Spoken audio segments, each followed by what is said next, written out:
Nasreddin, le fou qui était sage, un jour a décidé de devenir commerçant.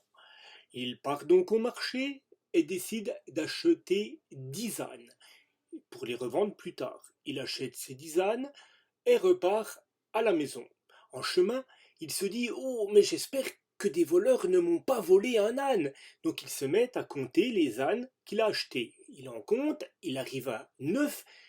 Il oublie de compter l'âne sur lequel il est monté et il se dit: Oh mon Dieu, les voleurs m'ont pris un âne. Vite, il descend de sa monture et court dans la montagne dans tous les sens pour chercher les voleurs et récupérer son âne. Ne les trouvant pas, il revient vers son troupeau et là, il voit qu'il y a 10 ânes. Il se dit: Ah, les voleurs ont eu vraiment peur de moi et ils m'ont ramené l'âne qu'ils m'avaient pris. Le voilà qui remonte sur son âne et qui repart à la maison. 300 mètres plus loin, il se dit: Oh, mais si les voleurs avaient abusé de ma confiance et étaient revenus prendre un âne. Il recompte les ânes et bien sûr, comme la première fois, arrive à 9, oublie de compter celui sur lequel il est monté et il se dit: Oh, les voleurs sont revenus, ils m'ont pris un autre âne. Il se met à courir dans tous les sens, dans la forêt, dans la montagne, ne trouvant pas les voleurs.